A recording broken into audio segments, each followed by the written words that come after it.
फिर से हमें मिलकर आने का अवसर परमेश्वर ने प्रदान किया है। प्रभु का मैं धन्यवाद करता हूं।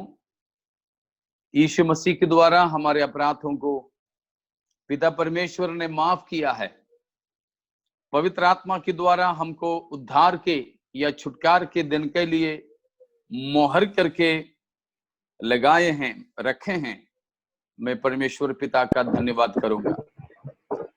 मृतकों में से जिलाया गया प्रभु यीशु मसीह के अति पावन नाम में आप तमाम परमेश्वर के खादिमों और तमाम परमेश्वर के पवित्र लोगों को जय मसीह की मैं पेश करता हूं।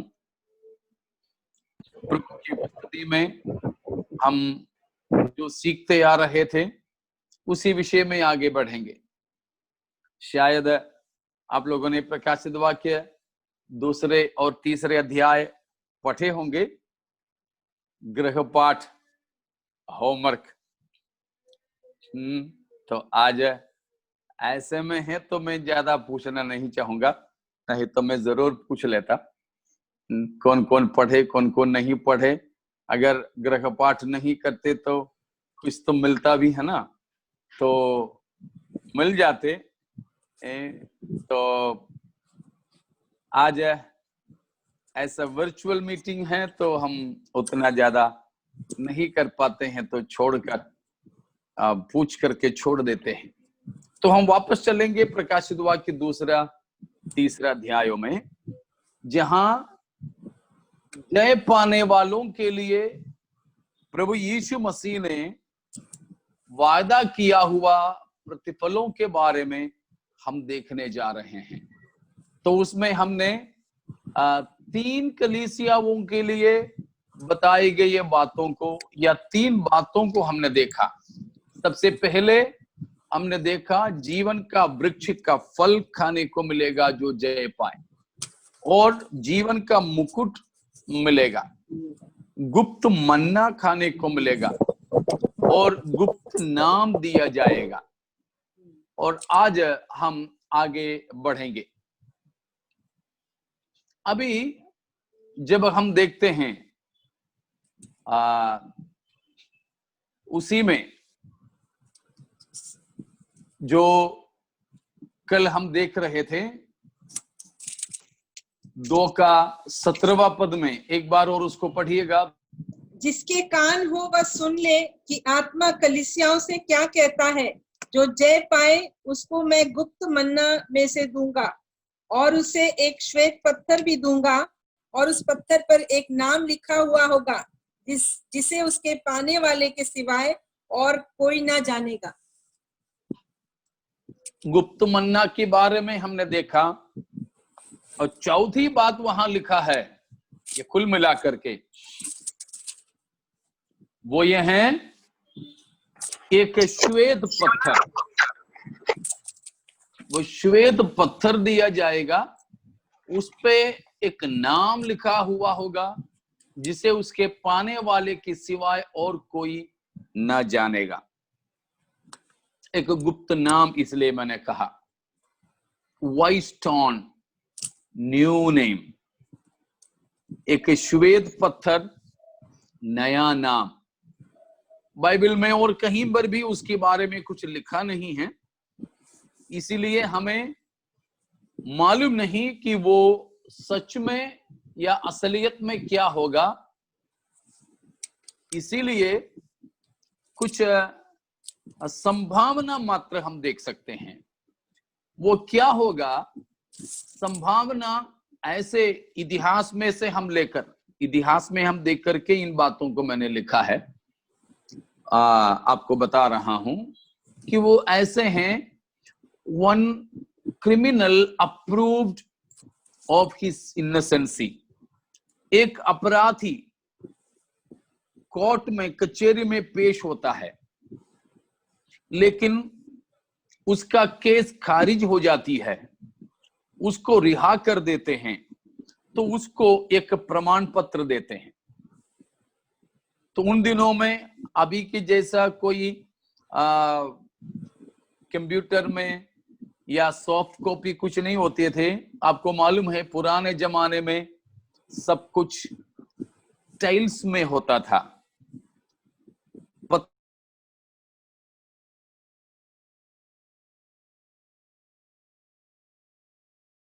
टैबलेट्स या क्ले टैबलेट्स, जो मिट्टी के ईंट जैसे, नहीं तो हमारे कबीलू जैसे कुछ बनाते, उस पे लिख देते।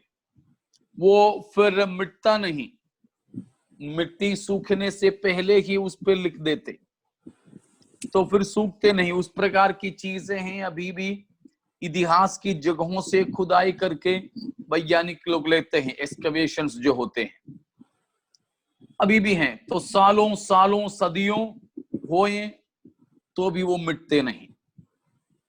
तो उन दिनों में अगर किसी अपराधी को छोड़ देते हैं, आरोपी को छोड़ देते हैं, उसका आरोप साबित नहीं कर सके विपक्ष के लोगों ने, तो फिर उसको जब छोड़ते हैं तो उसको प्रमाण में एक चिट्ठी के तौर पर, हम समझो पत्थर पे लिखा देता था कि फलाने तारीख से तुम्हारी फलाने अपराध से तुम खारिज किए गए हो। तो हो सकता है उस प्रकार का एक बात है। दूसरी बात ये होता है कि अभी भी मेडल्स मिलते हैं, हमारे अगस्त 15, जनवरी 26, उस प्रकार के राष्ट्रीय त्योहार जो बोल सकते हैं, देश का त्योहार हम बोल सकते हैं राजनैतिक तौर पर। उसी प्रकार के समयों में पुलिस वालों को, डॉक्टर्स को, तो उस प्रकार के लोगों को कुछ दिया जाता है। उन्होंने क्या प्राप्त किया है, उन्होंने क्या सेवा किया है, उसकी मान सम्मान में उस प्रकार सोल्जियर्स को, फौज के लोगों को दिए जाते थे पुराने जमाने में। किसी ने कोई अच्छा सेवा किया है, विशिष्ट सेवा, उसके लिए कुछ दिया जाता। उस प्रकार का एक बात होती थी। ये श्वेत पत्थर या ऐसे स्टोन या क्ले टैबलेट में लिख के जो देना। तो यहाँ पर भी जब जय पाकर प्रभु के पास जाने वालों को उनकी जिंदगी के विजय के बारे में, मसीह की जिंदगी में उन्होंने झेले हुए परेशानियां, लेकिन तत्पश्चात भी खुदा को त्यागा नहीं, उन बातों के बारे में बयान करके प्रभु ऐसे किसी को तारीफ करने के लिए दिए जाने वाली बात है। और एक तीसरी बात इतिहास में यह देखा जाता है, किसी भी देश में नया तौर पर नागरिक को स्वीकार करते थे तो उनकी नागरिकता का प्रमाण के तौर पर ऐसे कोई चीज दिया करता था। जैसे कि अभी ज्यादातर लोग हमारे भारत में से अमेरिका में तो जाते हैं सिटीजनशिप के लिए, तो वहां जाकर कुछ लोग यहां से फाइल करके जाते हैं, कुछ लोग वहां जाके फिर ग्रीन कार्ड और फिर सिटीजनशिप इस प्रकार सब करते हैं, तो वहां के नागरिक हो जाते हैं। तो वहां के नागरिकता के तौर पर भारत से जो गए हुए लोगों का भारत के पासपोर्ट खारिज कर देते हैं और अमेरिका का पासपोर्ट उनको दिया जाता है, नागरिकता का प्रमाण। उसी प्रकार पुराने समयों में जो नागरिकता दिया जाता था, तो ऐसे नए नागरिक स्वीकार किए जाने वालों को उसके प्रमाण में इस प्रकार कुछ दिया करता था। ये भी हो सकता है स्वर्ग में हम परमेश्वर के राज्य में प्रवेश करते समय कुछ विजेताएं होते थे। विशेषकर हमें मालूम है परगमुस की कलीसिया का समस्या क्या थे, विजय पाने वालों का क्या प्रमाण है, कल हमने देखा। उस हिसाब से जय पाने वालों को प्रभु इस प्रकार स्वर्ग राज्य के नागरिक के तौर पर जो स्वीकार करते हैं, उसका प्रमाण हो सकता है। और एक और बात इतिहास में से मिला, वो है कि खास तौर पर कि दो फ्रेंड्स, मित्र लोग, दोस्त लोग अपना दोस्त के लिए अपने प्रेम का प्रमाण में कुछ लिख करके देते हैं। कभी कभी हम लोगों के बीच में अभी भी तो होते हैं, छोटे छोटे बच्चे भी कभी कभी होते हैं, उनके पास में ज्यादा कुछ नहीं तो उनके एक किताब में से एक पन्ना फाड़ेंगे, उसमें कुछ लिखेंगे, लपेट करके हमें दे देंगे, शायद हमारा एक रूप भी बना करके खींच करके देंगे।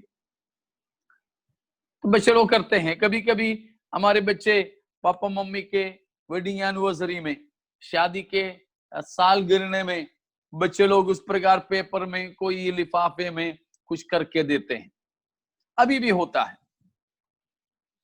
तो उसी प्रकार हमको प्रभु अपने राज्य में स्वीकार कर रहे हैं। मसीह के साथ हमारे रिश्ता मित्रता की रिश्ता भी है, जैसे यूहन्ना 15 का 14-15 में लिखे हैं। तो उस तरह यीशु मसीह हमको अपना घर में स्वीकार करने के प्रतीक में भी ये दिया जा सकता है। तो उस प्रकार का कुछ होगा, एक नया नाम, श्वेत पत्थर, गुप्त नाम, जो भी है इतना पक्का है कि मसीह अपने पवित्र लोगों को आदर देने का एक जरिया है, हमारे सम्मान करने का एक जरिया है। उस प्रकार का एक मिले तो जरूर हमारे अभी की हिसाब से देखें तो बाकी लोगों को ये तमन्ना होगा, जरा बता दे यार उसमें क्या है, जरा बता दे उसमें क्या है, पूछते रहते हैं। तो उधर हमारे मान और सम्मान मिलते हैं, हमारे आदर करने के लिए प्रभु करने वाले कुछ काम हैं। जो भी हैं हमें मिले, जो भी हैं हमें मिले, इनाम में होकर कुछ भी मिले तो हम उसको रखे रहते हैं, भले ही उसका कीमत कम है, लेकिन वो इनाम में जब मिला तो उसका कीमत बहुत ज्यादा है। वैसे ही प्रभु हमें अपने राज्य में आदर करेंगे, इसीलिए जयवंत जीवन बिताने के लिए फिर से हम अपने कमर को कसें, एड़ी चोटी का प्रयास हम उसमें करते रहें कि संसार में हमारी आदर ना भी हो तो भी परमेश्वर के राज्य में परमेश्वर हमारी आदर करेंगे। ठीक है, अब पांचवा प्रतिफल में हम चलेंगे, वो है 2 का 25 से लेकर की पदों में है। पर हाँ, जो तुम्हारे पास है उसको मेरे आने तक थामे रहो, जो जय पाए और मेरे कामों के अनुसार अंत तक करता रहे, मैं उसे जाति जाति के लोगों पर अधिकार दूंगा। और पहली बात वहां पर लिखा है 5वां प्रतिफल में, जाति जाति के ऊपर प्रभु उन्हें अधिकार देंगे, जाति जाति पर प्रभु विजेताओं को अधिकार देंगे। प्रेज गॉड, जाति जाति के लोगों पर अधिकार दूंगा। उसके बाद पढ़िएगा, जो जय पाए और मेरे कामों के अनुसार और वह लोहे का राजदंड लिए हुए उन पर राज्य करेगा। जिस प्रकार कुम्हार के मिट्टी के बर्तन चकनाचूर हो जाते हैं, मैंने भी ऐसा ही अधिकार अपने पिता से पाया है। और मैं उसे भोर का तारा दूंगा, जिसके कान सुन। तो वहां तियाथीरा कलीसिया से बता रहे हैं, तियाथीरा कलीसिया से भी यही बात बताया, जो जय पाए, इन इनामों को प्राप्त करने के लिए 2 बात मसीह ने कहा। पहला, जो तुम्हारे पास है उसे थामे रहें, 25वां पद में, जो तुम्हारे पास है उसको तुम मेरे आने तक थामे रहो। तो उसके बारे में हमने जो 32 बात सीखे थे, मसीह की आगमन के लिए हमको क्या करना, तब बताया था, इसीलिए अब विवरण दोबारा करना नहीं चाहूंगा। जो भी आध्यात्मिकता मूल्यवान बातें प्रभु ने हमें दे रखा, उसे हमको पकड़े रहना है, हाथ से जाने नहीं देना, थामे रहे। दूसरी बात, इन इनामों को प्राप्त करने के लिए जय पाना। थियाथैरा कलीसिया का समस्या क्या था? Tolerance of sin, tolerance of sinful people within the church. पाप को बर्दाश्त करना और कलीसिया के अंदर पाप करने वालों को बर्दाश्त करना। तो ये थियरा कलीसिया के पाप ये दो थे, पाप को बर्दाश्त करना और पाप करने वालों को भी कलीसिया के अंदर संभाल के रखते थे। बिल्कुल भी कलीसिया में ये दोनों चीज नहीं होना चाहिए। पवित्र लोगों में ये दोनों चीज नहीं होनी चाहिए। पाप पाप है। पाप को एक जहरीले सर्प जैसे हमें समझना चाहिए। आपको मालूम है केरल में बहुत जहरीले सांप होते हैं, नाग, नागिन और किंग कोबरा भी होते हैं। किंग कोबरा का अभी तक कोई दवा नहीं है। किंग कोबरा ने अगर धस लिया तो बस मृत्यु पक्का है। तो बहुत सारे लोग हैं सांप पकड़ने वाले भी। कल खबर आया कि त्रिवेंद्रम में सांप पकड़ने वाला 30 साल का एक आदमी को, उसने एक नाग को पकड़ा, नाग ने उसको ढसा, बस वहीं वो खत्म हो गया। और डसते डसते में अखबार में पढ़ने को मिला था उसकी मुंह से ऐसे थूक फंस सब आने लगे और मर गया। देखो जहरीले सांप। और ऐसा भी एक के बारे में मैंने सुना है कि विदेशों में आपको मालूम है सांप पालते हैं। विदेशों में कई सारे परिवारों में लोग अकेले अकेले रहते हैं, डाइवोर्स किए हुए होते हैं, अकेले रहते हैं तो साथ में जानवरों को पालते हैं। कोई कुत्ते को, कोई सांप को, कोई शेर को, कोई सिंह को, कोई भालू को, सब पालते हैं। विदेशों में ऐसे होते हैं। तो एक ऐसे व्यक्ति के बारे में मैंने सुना, ऐसे अकेली रहने वाली एक लड़की एक पैतन को, एक अजगर को पालती थी। बहुत लाड प्यार में बचपन से पाल रही थी। वो बड़ी हो गई तो अब कुछ दिन से वो कुछ खाना नहीं खा रही है। वो सांप, वो लड़की को बड़ा दुख लगी। साथ में सोते थे, दोनों एक साथ में सोते थे। और उन दिनों में ऐसा लगा कि ये सांप वैसे तो क्या बोलते हैं ऐसे, कैसे क्या बोलते, लिपट कर, गोल कर, ठीक है, गोल मार के सोते थे। लेकिन अब कुछ दिन से तो वो लंबा लंबा सोने लगे। पता नहीं साथ में, लड़की के साथ में लंबे लंबे सोने लगे। और अब करीब 1 हफ्ता से कुछ खाना भी नहीं खा रहे सांप। डॉक्टर के पास में लेकर गए तो डॉक्टर ने सब पूछा तो डॉक्टर को तो पता चला कुंडली मार के बैठना है। ठीक है वैशाली। तो डॉक्टर ने बताया कि इसको कोई बीमारी नहीं है। पूरा जांच पड़ताल किया, बोला कि कोई बीमारी नहीं है, सांप को कोई तकलीफ नहीं है, बिल्कुल तंदुरुस्त है, अष्टपुष्ट है। फिर बाकी सारी बातें भी पूछा तो ये बताया, डॉक्टर ने बोला कि ये तो कोई बड़े शिकार करने की तैयारी कर रही है, उसके लिए उपवास ले रही हो, उसके लिए उपवास ले रही, बड़ी कोई शिकार करने के लिए। तो बोला कौन है शिकार? कोई तो नहीं। घर में तो मेरे अलावा कोई नहीं। और पूछते पूछते में डॉक्टर ने इसकी थोड़ा काउंसलिंग भी किया, तो सब पूछा तो बोला अभी तो लंबी सोती हैं, मेरा साथ में सोती हैं। तो बोला शिकार और कोई नहीं, तुम खुद ही है।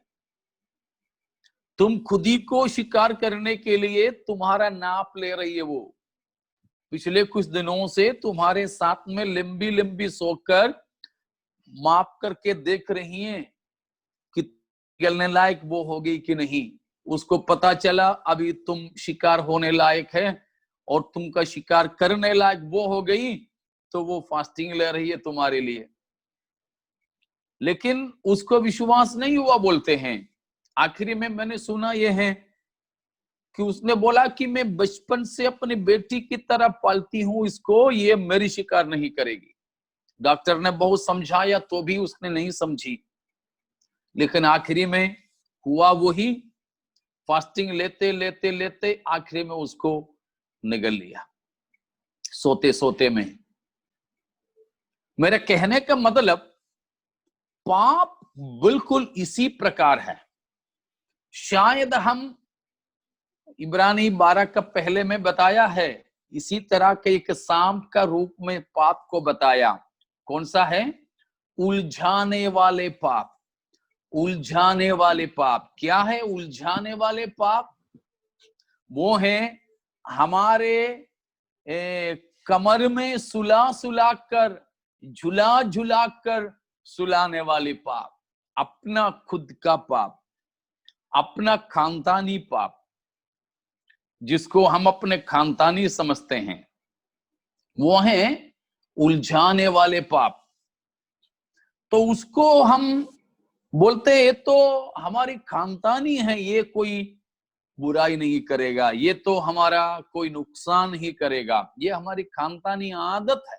हम उसको पाप नहीं बोलते हैं, खानदानी आदत बोलते हैं। खानदानी आदत। लेकिन उन खानदानी आदत ये सांप जैसा है।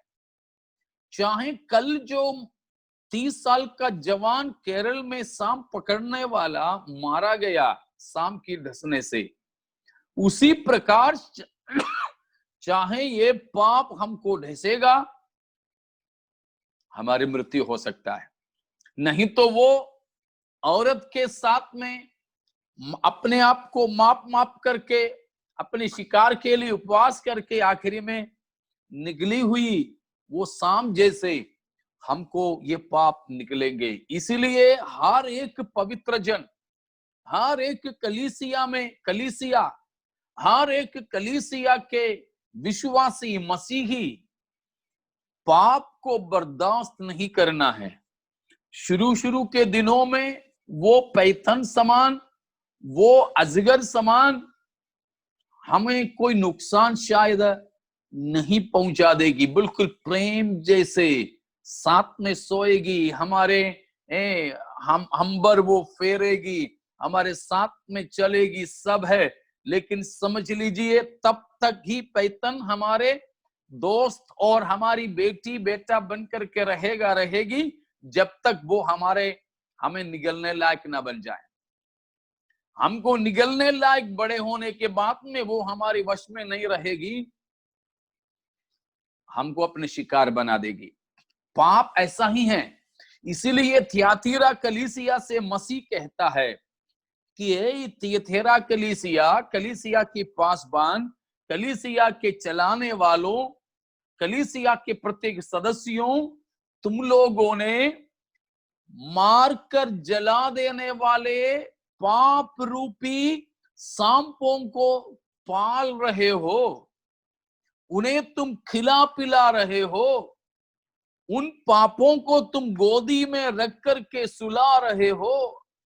ये तो बिल्कुल ऐसी बात है कि बिल्कुल अंगार को कमर में रख करके चलते हो या जेब में डालकर चलते हो। अंगार है, कोयला, अंगार की टुकड़े हैं, उसको रख करके चल रहे हो।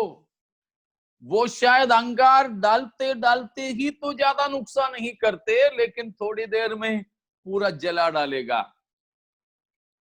आपने शायद सुने होंगे, किसी पास्टर कहीं ऐसे जाते समय अपने कलीसिया के एक भाई साहब धुआं छोड़ रहा था, बीड़ी पी रहा था। पास्टर तो सीधे सीधे उसके पास पहुंचे तो बीड़ी फेंकने का तो मौका नहीं मिला। सोचा पास्टर तो कहीं जा ही रहा है, बाइक में आया तो ये जल्दी चला जाएगा, बाइक वो भी नहीं कर रहा, तो चलो तब तक के लिए तो बीड़ी जेब में रख देता हूं। लेकिन पी रहा था, वो जेब में रखा, लेकिन पास्टर ने तो देख लिया। पास्टर भी उससे भी उस्ताद था, वो सोचा ठीक है, जेब से धुआं आने तक तो हम खड़े रहेंगे। आखिरी में रखा तो तुरंत कोई नुकसान नहीं हुआ, लेकिन ये तो होते होते में जेब से यहां निकलने लगे धुआं। उसी प्रकार अंगार जेब में डालो तो तुरंत नुकसान नहीं पहुंचेगा, लेकिन पल पल के अंदर नुकसान पहुंचेगी। ठीक वैसे ही पाप को बर्दाश्त करोगे तुरंत नुकसान नहीं करेगा, मगर वो पाप हमको घेर लेगी, पाप हमको खा डालेगी। प्यारों, इसीलिए यहां थियाथैरा कलीसिया के लिए बताया गया इनाम, प्रतिफल को पाना है तो हमको चाहिए हम जय पाए, अर्थात पाप को बर्दाश्त ना करें, पाप से समझौता ना करें। हम सबसे, मैं आपसे पूछना चाहूंगा, हम पिछले दिन मैंने एक दिन पूछा था आपसे, आपने जवाब भी दिया था, मैं दोबारा उसी को पूछ रहा हूं कि क्या औरों के अंदर पाप को देखकर हमें घृणा आते हैं, उस तरह उसी प्रकार अपने अंदर के पापों के लिए हमें घृणा होता है? नहीं, शायद नहीं होता है, लेकिन होना चाहिए, होना चाहिए। डीएल मूडी के बारे में आपने सुने होंगे। डीएल मूडी वो व्यक्ति है, एक बार प्रचार के बाद में निकला तो किसी बहन आकर के, आपको मालूम है विदेश में तो बहन भाई सब हाथ मिलाते हैं, हग करते हैं, तो हाथ मिला करके बोली कि मूडी, आज का प्रचार तो बहुत ताकतवर था, शानदार था, बधाई हो। लेकिन उसी औरत के, उसी बहन की, कलीसिया की बहन है, उनकी चेहरे पे देखकर मूडी ने बोला, हाँ सिस्टर, ये बात तो आपसे पहले शैतान ने मेरे से बोला था। समझ में आया? आप अभी आकर के मुझे बधाई दे रही हो, लेकिन आप बधाई देने से पहले प्रचार करते करते में भी शैतान ने बोला, मूडी आज तो तू बड़ा शानदार प्रचार कर रहा है। इसीलिए मूडी ने एक बार कहा, डीएल मूडी, उन्होंने एक बार कहा, Moody has the utmost problem with none other than DL Moody himself. Moody के कहना है कि मूडी का सबसे बड़ा समस्या मूडी ही से है और किसी से नहीं। मैं आपसे पूछूं, कभी भी हम अपनी मसीह की जिंदगी की यात्रा में, सफर में ऐसे पाया कि खुद ही से सबसे ज्यादा समस्या आपको सामना करना पड़ा? खुद ही को किसको हैंडल करने में आपको ज्यादा समस्या हो रहा है? कुछ लोग तो बोलेंगे, ये कितना साल हो गया शादी करके, ये पत्नी को इतना साल से मैं बता रहा हूं, फिर भी अभी तक तो कुछ मानती नहीं, कुछ दिमाग में नहीं घुसती, क्या है इसके अंदर? कोई पत्नी उल्टा भी तो पूछती हैं, अरे इतना साल हो गया, इतने बच्चों के बाप भी बन गया, देखो अभी भी बच्चे की तरह मुझे सब सिखाना पड़ती है। शायद बोलेंगे, इनको सिखाते सिखाते, इनको झेलते झेलते मैं परेशान हो गए पास्टर। मैं आपसे पूछना चाहूंगा, आपके जीवन साथी को झेलना आपके लिए झेलना बड़ा दिक्कत हो रहा है कि खुद को झेलने में दिक्कत हो रही है? सच कहें तो खुद को झेलने में है सबसे ज्यादा दिक्कत।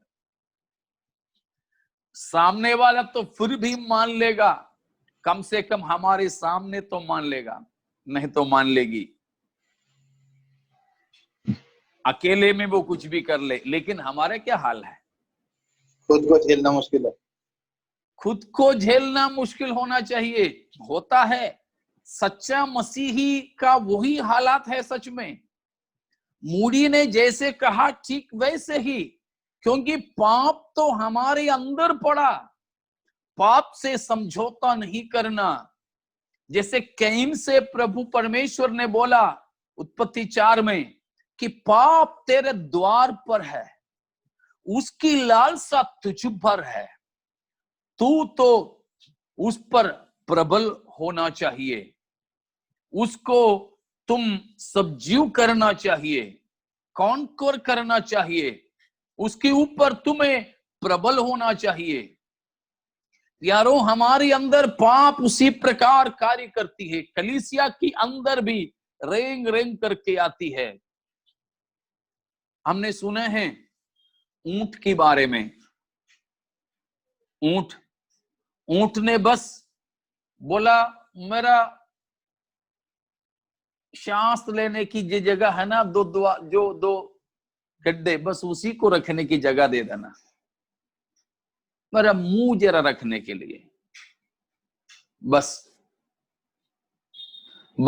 उतने के लिए जगह ले लिया, बस उतने में बाकी पूरा भी अंदर ला लिया, हमको बाहर कर दिया। हमारे इधर मुंबई में आपको मालूम है, अभी तो कोरोना की वजह से थोड़ा कम है, बाकी यहाँ का ट्रैफिक आपको पता है, लाखों की तादाद में ऑटो और टैक्सी हैं। यहाँ की इतनी सा भी जगह है तो बाइक वाले और ऑटो वाले वहां घुस जाएंगे। ऑटो वाले के ऊंट का मुंह हल्का सा रखोगे तो बाकी कोई गाड़ी वहां नहीं जा पाएंगे, बस वो जाने के बाद ही फिर पीछे वाले जा पाएंगे।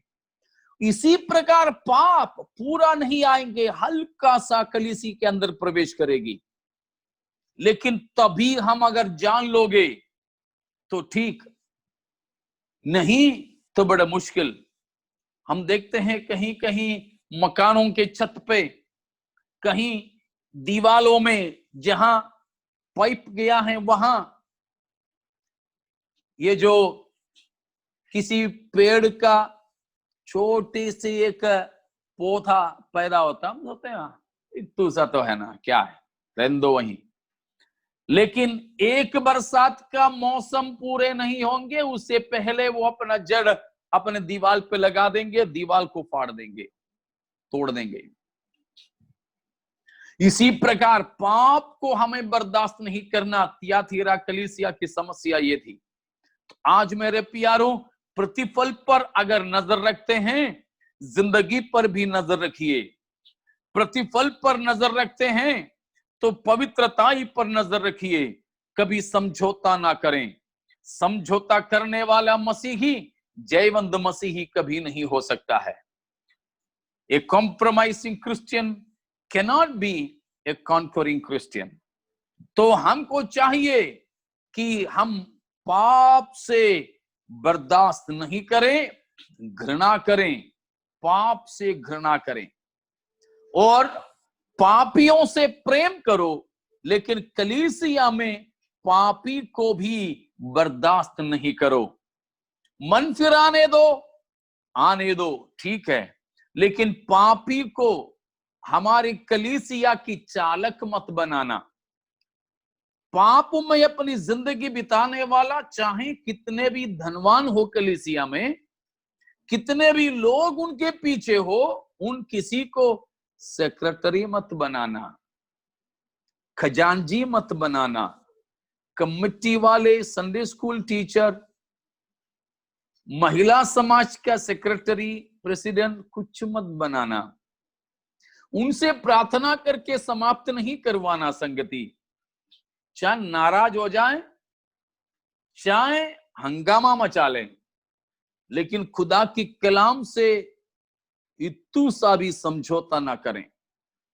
हाँ, हमें झेलना पड़ेगा, लेकिन परमेश्वर वहां महान कार्यों को करेंगे। Praise the Lord. यहां पर इजबेल नाम की एक औरत थी। इजबेल नाम की औरत कुकर्म करने वाली थी। उसके साथ में एक बड़ी झुंड थी। उसका मतलब ये इजबेल तो छोटी मोटी औरत नहीं थी, शायद पैसा वाली बड़ा प्रभावशाली औरत थी। साथ में बड़ी झुंड, शायद गैंग थे। उस वजह से उसका एक अच्छा प्रभावशाली स्थान कलीसिया में थी।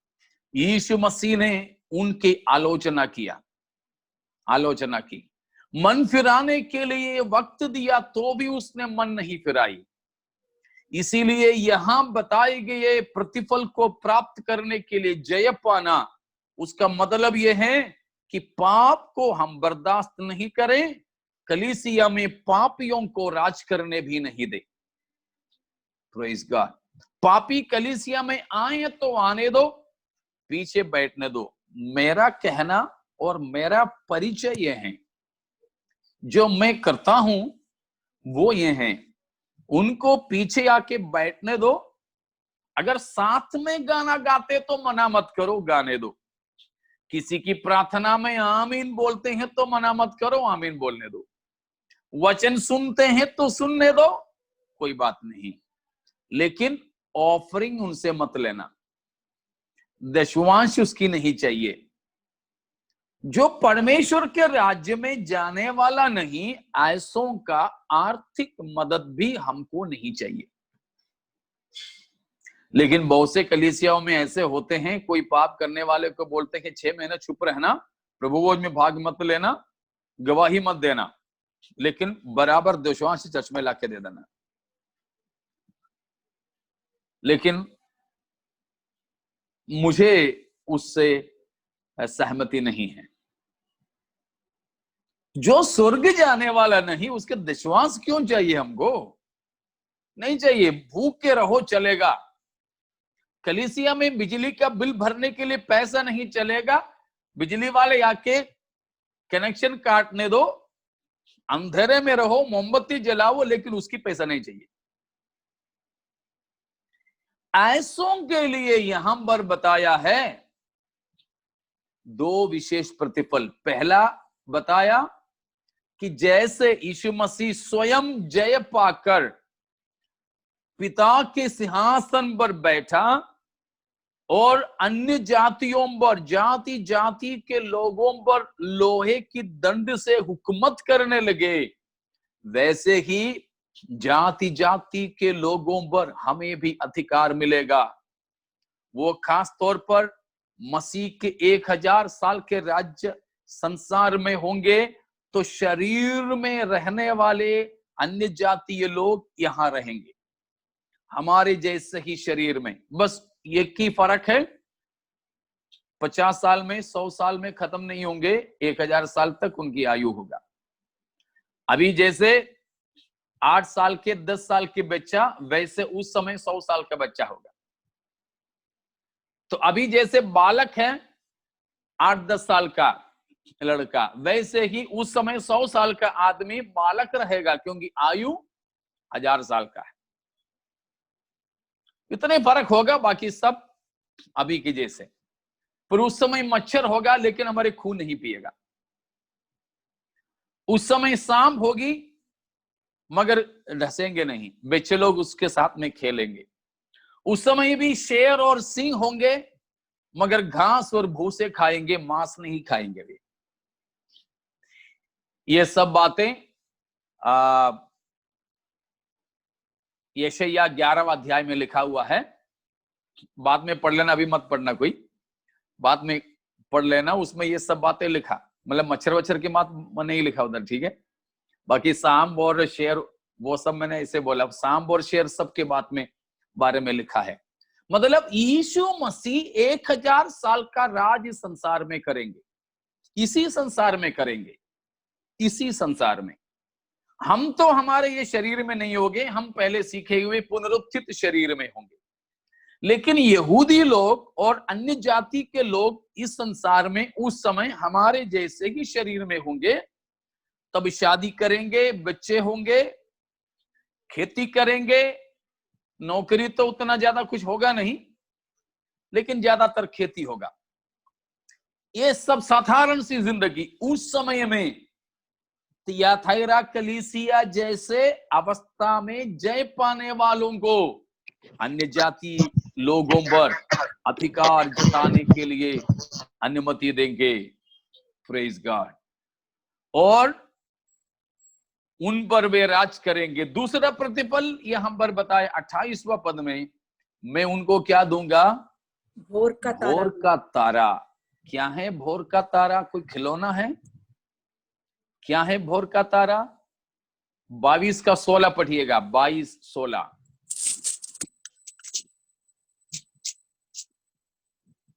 मुझ यीशु ने अपने स्वर्गदूत को इसलिए भेजा कि तुम्हारे आगे कलीसियाओं के विषय में इन बातों की गवाही दे।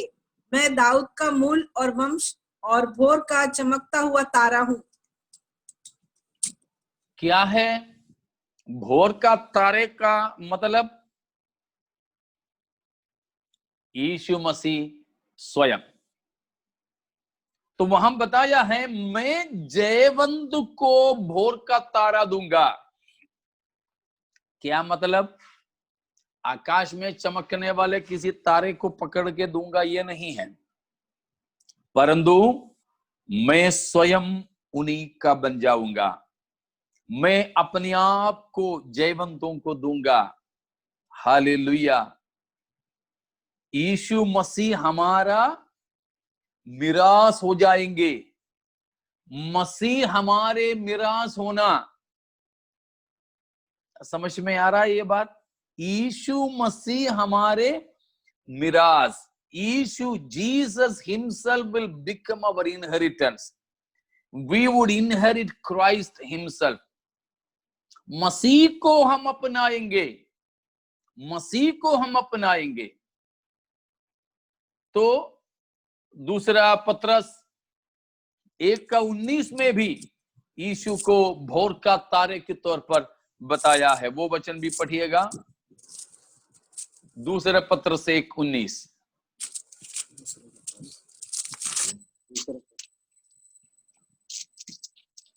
और हमारे पास जो भविष्यद्वक्ताओं का वचन है, वो इस घटना से दृढ़ ठहरा है।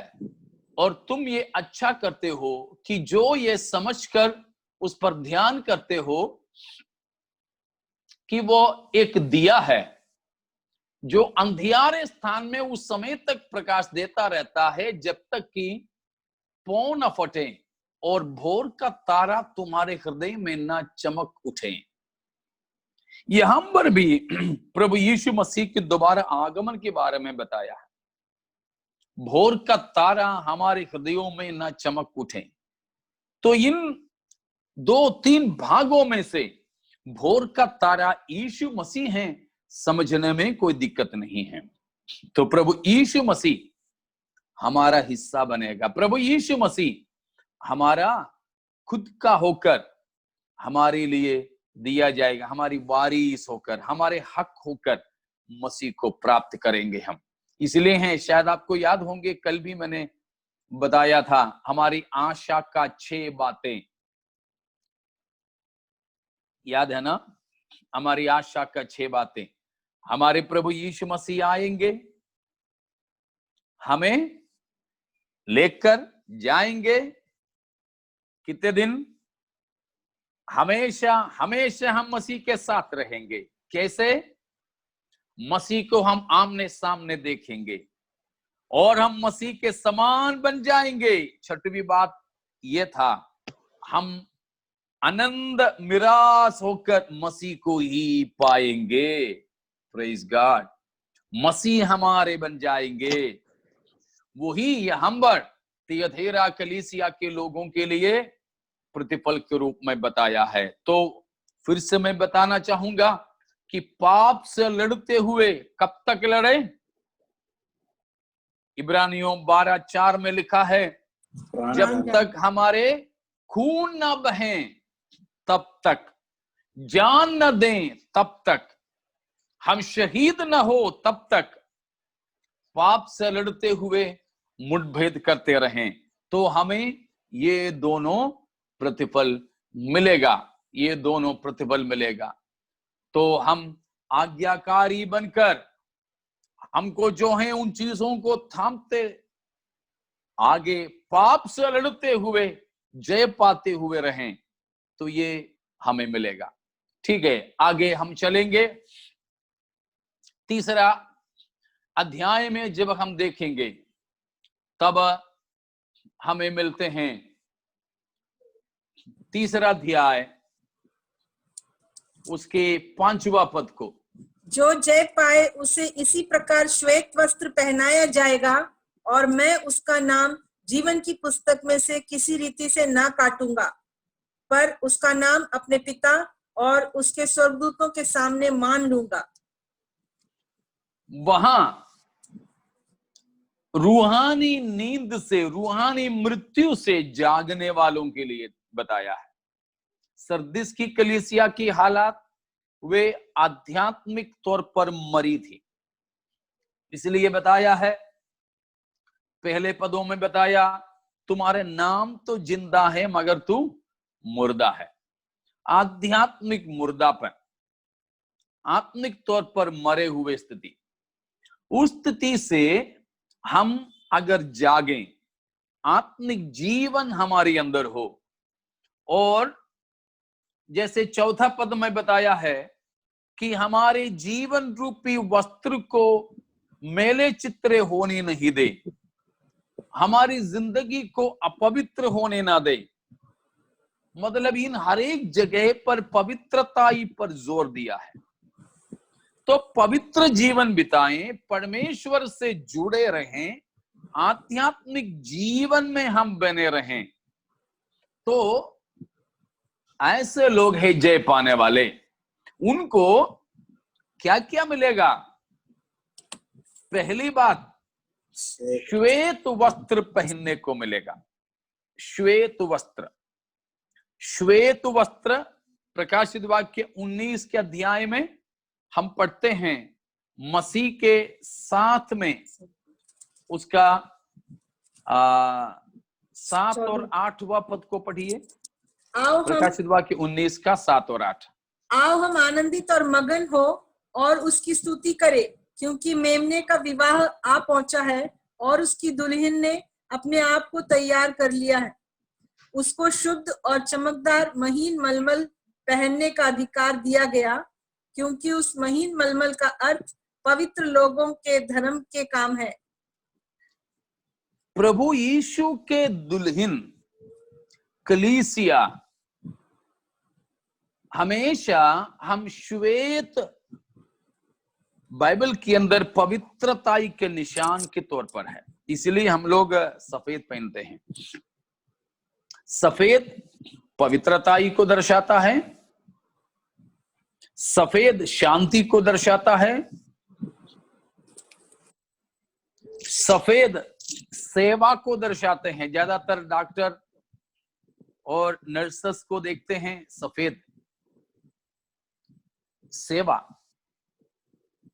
तो इसीलिए यहां श्वेत वस्त्र का मतलब है मसीह के साथ। श्वेत है अक्सर स्वर्ग के रंग के तौर पर दर्शाया गया है। श्वेत पवित्रताई, महिमा। तो श्वेत वस्त्र पहनकर, उसका मतलब हमने 19 को अध्याय में देखा, श्वेत वस्त्र पहनने को मिलेगा। और सबसे बड़ी बात वहां पर लिखा वो है, श्वेत वस्त्र पहने हुए मेरे साथ चलने को मिलेंगे, मसीह के साथ रहने को मिलेंगे। प्यारो, उन चीजों का मतलब समझ पा रहे हो आप? मसीह के साथ रहना। इस संसार में नाश होने वाले किसी सेलिब्रिटी, कोई सितारे, उसके पास में खड़े होके सेल्फी होने में, लेने में कितना लोग भीड़ लगाते, उसको जरा छू के देखते हैं। अरे आपका शरीर छू लो, वही है उनका भी, बस उतना ही है और कुछ नहीं।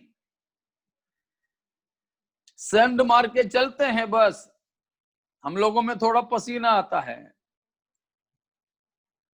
तो संसार के ऐसे किसी व्यक्ति को छूने साथ रहने में बड़ी बात समझते हैं, फोटो लेकर हर किसी को देते हैं। तो प्यारो, यीशु मसीह के साथ साथ चलने को मिल जावे तो सोच लो जरा।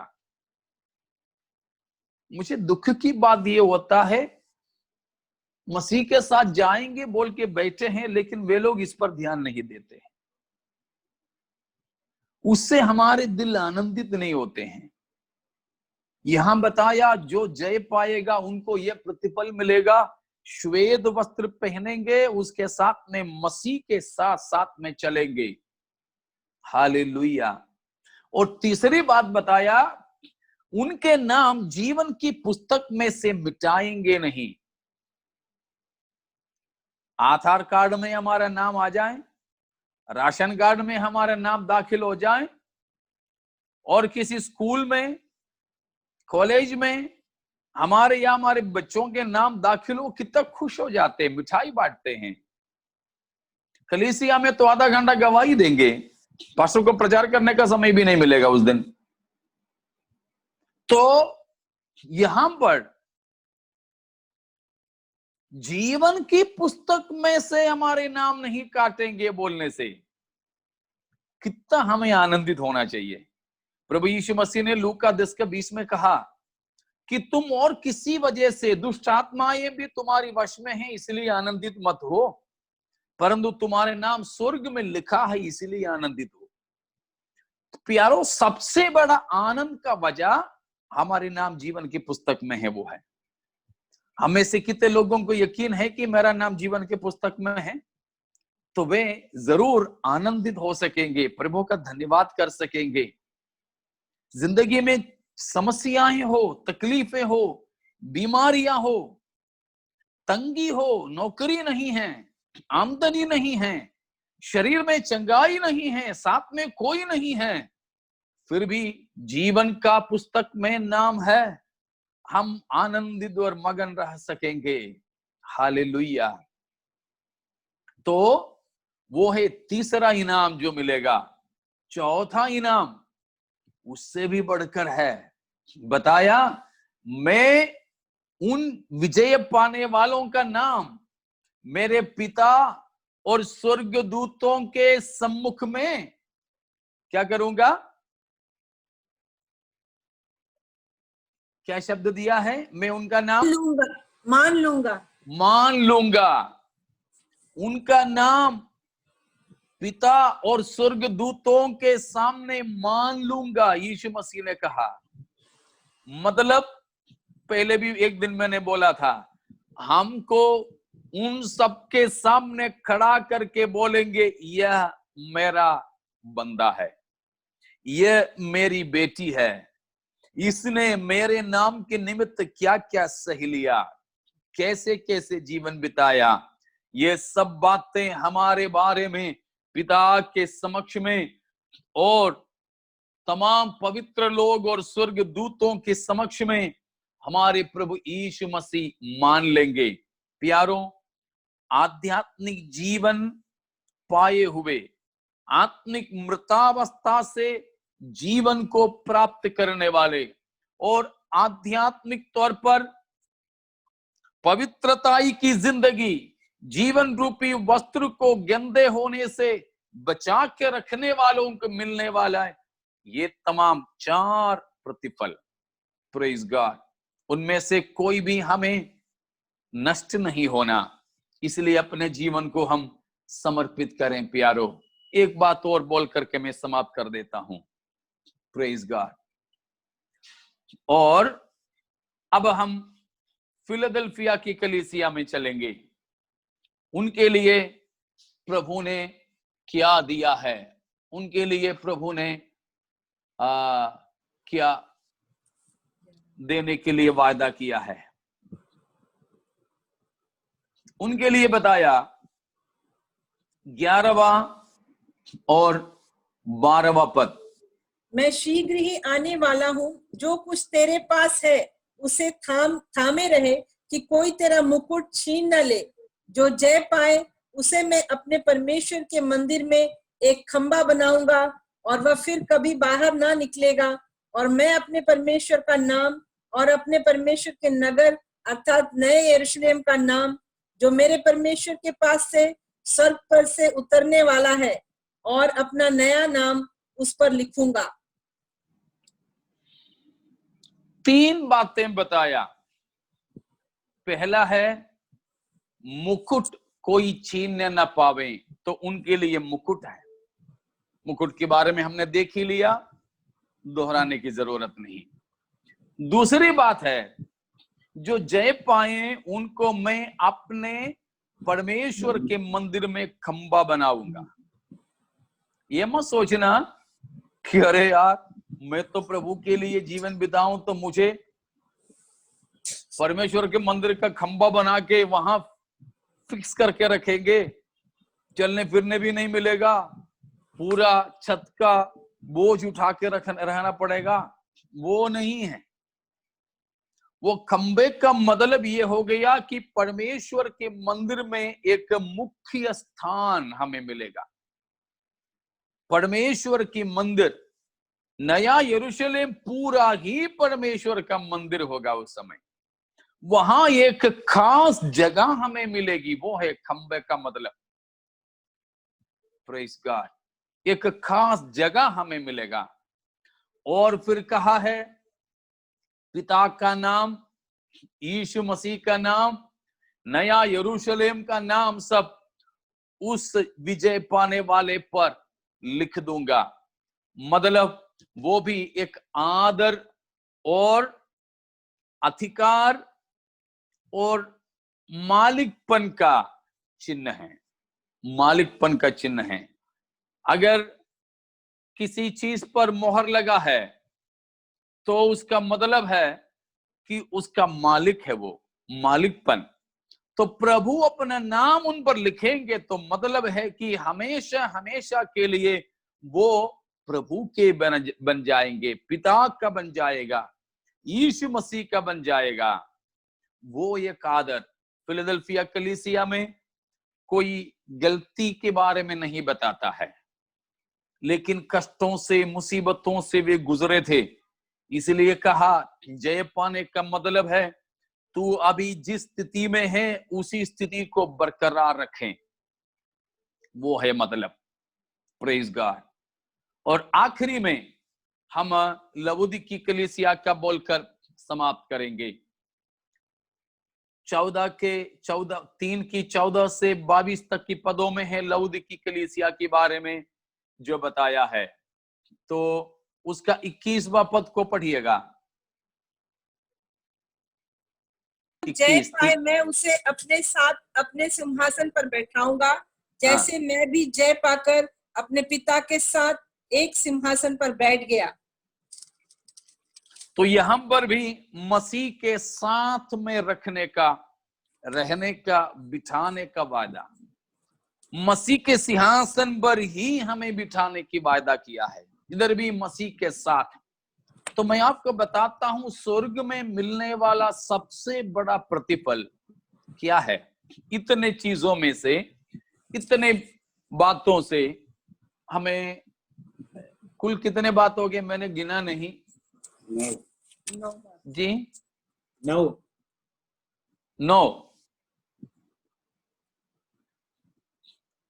पहले का 10 था, 10 उसके बाद प्रकाशित वाक्य 2 और 3 अध्यायों में से जिन प्रतिफलों का हमने देखा वो कितना मिला।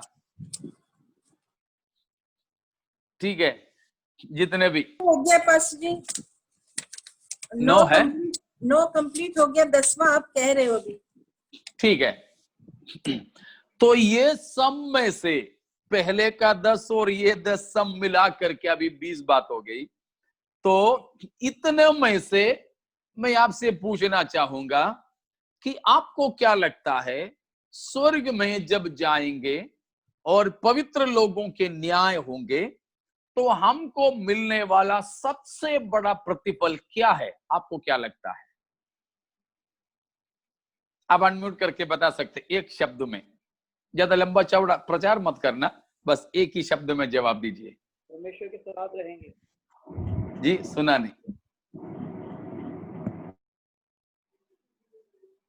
गलत है तो भी कोई बात नहीं, आपसे जुर्माना वसूलूंगा नहीं। परमेश्वर के साथ रहेंगे। क्या बेटा जोर से बोलिएगा। परमेश्वर के साथ रहेंगे। परमेश्वर मसीह के के साथ साथ। रहेंगे, हाँ, ठीक है, मसीह के साथ रहेंगे हमेशा के लिए। बिल्कुल हमेशा। प्यारो, मसीह के साथ और मसीह के समान, मसीह को ही पाना, इससे बढ़कर वहां कुछ नहीं। प्यारो, वहां जाके उस स्वर्ग में मुझे रहना है, और स्वर्ग बड़ा सुंदर है, बिल्कुल सुंदर है। वहां तो 12 महीने 12 प्रकार के फल वो भी है, सब कुछ है, मगर स्वर्ग में सबसे खास बात हमसे प्रेम किया हुआ हमारे प्रभु की उपस्थिति है। अपने छाती की 5.5 लीटर से ज्यादा खून बहा देने वाला हमारे मसीह की उपस्थिति है। अपने चेहरा थूकने वालों को दिखाया हमारे मसीह की उपस्थिति है। Praise the Lord. अपना पंजर, बिल्कुल अपने पसली पंजर होने देने वाला मसीह की उपस्थिति है। अपने शरीर को बिल्कुल भी टुकड़े टुकड़े होने के लिए दे देने वाला मसीह की उपस्थिति, वो मसीह, वो महिमामय प्रभु को अपनाने का, उसी के साथ साथ रहने का अनुग्रह से बढ़कर और कुछ नहीं प्यारों। वहां हमें जो मुकुट मिलेगा, सिंहासन मिलेगा, वो भी हम जैसे 14 अध्याय प्रकाशित वाक्य में देखते हैं, वैसे ही प्रभु के उपस्थिति में डालकर उसके सामने सजदा करके गिरे पड़े रहेंगे। वहीं पड़े पड़े भी हम ये गाना गाएंगे कि तू ही योग्य है, तू ही योग्य है, क्योंकि ऐ मेमना तू वध हुआ, अपने लहू से हम लोगों को तूने याजकों और राजाओं के झुंड बनाया, इसीलिए इन सब के लिए योग्य तू ही है, तू ही है। हम उसकी इबादत करते रहेंगे। आइए प्यारो, उस बड़ी आशा, संसार में और कुछ प्राप्त करने की नहीं, स्वर्ग में भी और कुछ प्राप्त करने की नहीं, परंतु मसीह के ही साथ रहकर, मसीह के ही समान बनकर, यीशु मसीह को ही अपनाने का इरादा के साथ, आशा के साथ पवित्रता की जिंदगी हम बिताएं, उसके लिए अपनी जिंदगी को समर्पित करें। मसीह शीघ्र आने वाला है, उसकी आमद के लिए तैयार हो जाएं। इन वचनों के द्वारा परमेश्वर हमें आशीषित करें।